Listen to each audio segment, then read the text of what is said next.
Bonjour à toutes et à tous, bienvenue sur le podcast Cinécritique avec Eve et Tofi devant le micro. C'est le podcast Cinécritique numéro 118 du 20 mai 2020.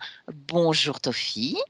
Bonjour Eve et bonjour à tous, bien sûr. Encore un numéro enregistré à distance, mais grâce à la technologie, on sauve les meubles, si on peut dire. Beaucoup d'infos à évoquer cette semaine, Eve, des séries, des films et aussi un hommage solennel, bien sûr, puisque le grand acteur Michel Piccoli vient de nous quitter. Et oui, le grand Michel Piccoli que nous entendrons dans un extrait d'un entretien à la radio et on retracera sa carrière de plus de 45 ans et plus de 200 films à la fin de cet épisode. Oui, alors avant cela, Ève, nous sommes obligés de parler des épreuves actuelles que connaissent la production et le cinéma en salle. Mhm. On peut se poser la question, retournerons-nous un jour en salle pour voir les films en grand? En aurons-nous envie et y aura-t-il un ciné ouvert à Noël? Question lancinante qui plane comme des oiseaux de mauvais augure sur l'industrie cinématographique telle qu'elle existe en France et encore dans d'autres contrées coins du globe. De par le monde, un grand nombre de salles ne rouvriront jamais. Elles auront fait faillite. Les autres, grands circuits et indépendants, vont connaître des situations financières difficiles. Ce n'est pas un faux prophète qu'il clame, mais Jean-Michel Frodon, un critique spécialisé dans le cinéma et ancien directeur des Cahiers du cinéma. Selon lui, il est en effet possible que le cinéma vienne non pas à disparaître, mais à se raréfier au rang de curiosité réservée à des poignées de passionnés, se nourrissant essentiellement de grandes œuvres du passé. Il occuperait alors dans la vie commune un statut comparable à celui que détient par exemple aujourd'hui l'opéra. Jean-Michel Frodon estime par ailleurs que l'affaiblissement du réseau des salles risque d'affecter l'essence même du 7e art. Si la VOD est un moyen de transport très utile pour les films, entre autres, elle n'est pas un dispositif de création, ce qu'a été et reste la salle de cinéma. Oui, alors on pense qu'il exagère un peu. Je pense Mm, qu'il y a aussi des créations dans les séries, par exemple, mais bon, on va dire qu'on espère qu'il se trompe, hein, Ève. tout En à tout fait. cas, il est fort probable que si les salles rouvrent, nous serons parmi les premiers spectateurs.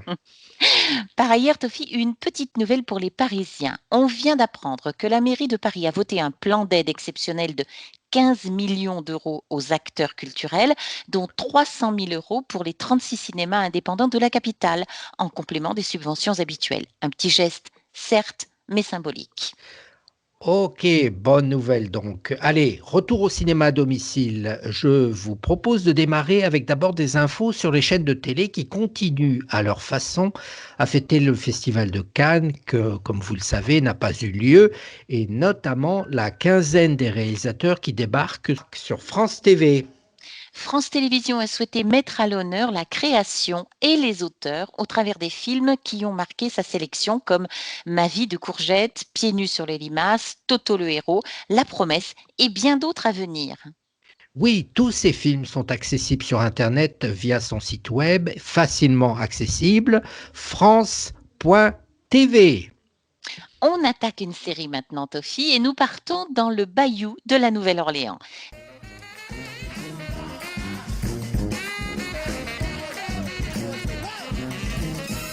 Oh, I knew you'd come back. I knew you'd never leave. He in the bar, Dale. He living in the goddamn bar. I got gigs, Davina. I'm in New York. We all got gigs, Dale. My life is a goddamn gig. A lot of people still miss him. A lot of people want to be missing. Do you think it's possible? La série s'appelle Trémé. C'est une série américaine en 36 épisodes de 60 minutes, créée par David Simon et Eric Overmyer, diffusée sur HBO et en France sur OCS. Trémé est le nom d'un quartier historique de la Nouvelle-Orléans. Trémé raconte comment les habitants de la Nouvelle-Orléans se relèvent, chacun à leur manière, après le passage de l'ouragan Katrina de 2005.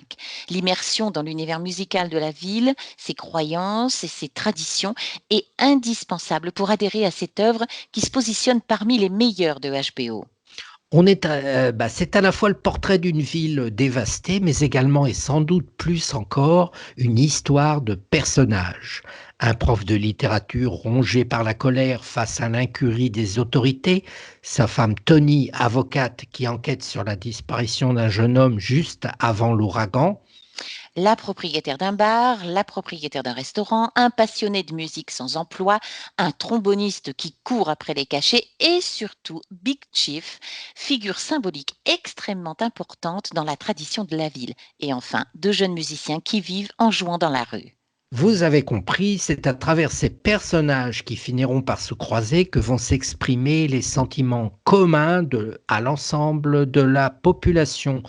Le désespoir, mais aussi la foi, la volonté de faire renaître la ville, l'attachement aux traditions et finalement l'identité unique et particulière de la Nouvelle-Orléans, ils vont tenter d'œuvrer au redémarrage de la ville, chacun avec plus ou moins de réussite.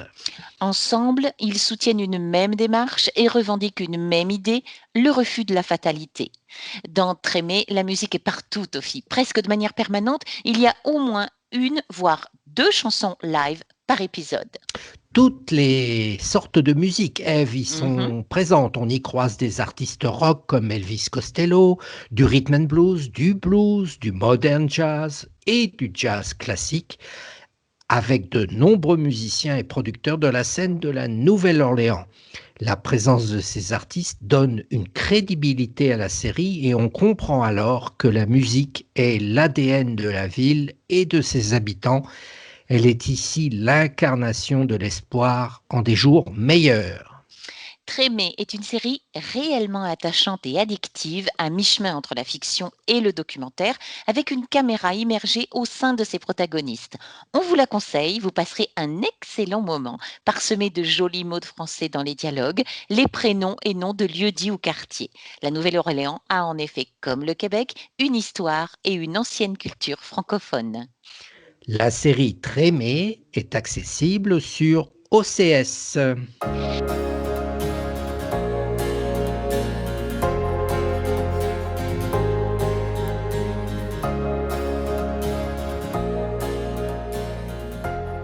Puisqu'on parle de culture française et francophone, Tofi, restons sur les films, vitrine et partie prenante de notre patrimoine. N'oublions pas que le cinéma a été inventé à Lyon par les frères Lumière, tout de même. De nombreux opérateurs valorisent cette culture en ce moment. Hasard du calendrier, révisez vos classiques, comme par exemple avec... Prime Video avec les grands classiques de Agnès Varda, OCS encore avec les films de Godard, Melville, Polanski, Netflix avec Xavier Dolan et Jacques Demy et Arte avec Jacques Rivette. Oui, Tofi, c'est une très très bonne chose. On en profite pour vous parler de notre film de patrimoine à nous, revu cette semaine sur Netflix. Il s'agit de Mon enfant, on n'épouse jamais ses parents. Vous aimez votre père, je comprends. Quelles que soient vos raisons, quels que soient pour lui vos sentiments, mon enfant. Peau d'âne de Jacques Demy avec Catherine Deneuve, Delphine Seyrig et Jean Marais. Sorti en 70, ce Peau d'âne est une libre adaptation du conte, évidemment, de Charles Perrault, que nous avons tous lu quand nous étions enfants. Tourné dans le château de Chambord, le film est d'un charme désuet avec ses décors de studio en carton-pâte, ses costumes extravagants et ses musiques entêtantes.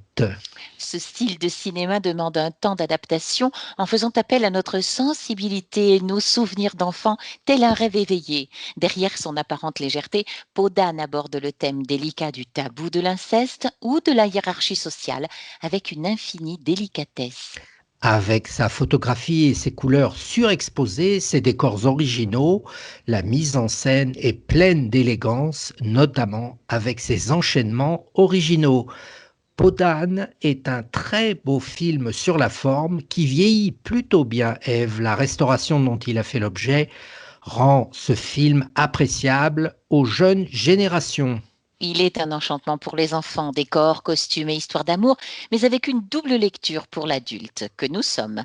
Un film d'une grande richesse narrative.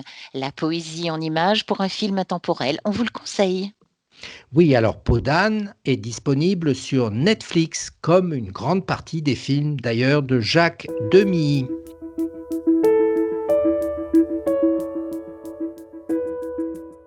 Depuis le temps que je fais des films comme acteur, je savais que ce qui me passionnait quand je fais l'acteur devant la caméra, depuis mes débuts, c'est de rester avec ceux qui sont derrière la caméra pendant toute la préparation, pendant toute l'étude de comment doit être la lumière, alors quelle pellicule on va utiliser, alors quel objectif, alors le travelling va aller à telle vitesse. J'ai passé mon temps dans les tournages à rester sur les plateaux de cinéma pendant toute la préparation nécessaire avant que l'on dise « allez chercher les acteurs ». La voix qu'on vient d'entendre est celle de l'acteur français Michel Piccoli lors d'un entretien radio en 2006. Michel Piccoli vient de mourir ce 12 mai 2020 à l'âge de 94 ans. Acteur à l'origine d'une carrière folle au cinéma, au théâtre et comme producteur, il a traversé 5 décennies et travaillé avec un nombre incroyable de metteurs en scène et réalisateurs. Alors, Max, notre compagnon de podcast sur Cinécritique, Mhm. nous a envoyé une contribution sur cet acteur qui se confond avec le cinéma et le théâtre. Michel Piccoli, 94 ans, vient de tirer sa révérence. Il fut un immense acteur de cinéma et de théâtre et aussi un producteur et un réalisateur. En 1956, il rencontre Louis Buñuel, qui le fait tourner dans La mort en ce jardin avec Charles Vanel et Simone Signoret. Puis ensuite remarqué en gangster face à Jean-Paul Belmondo et Serge Reggiani dans Le Doulos en 62 de Jean-Pierre Melville, il s'impose ensuite dans Le Mépris en 63 de Jean-Luc Godard.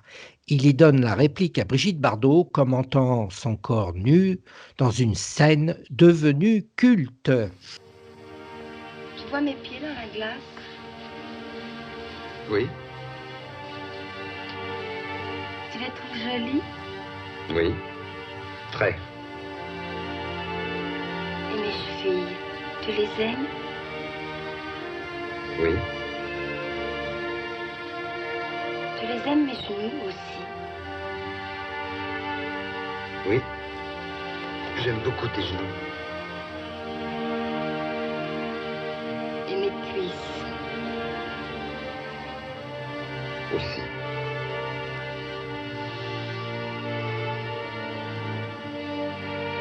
Tu vois mon derrière dans la glace? Oui, Tu les trouves jolies mes fesses?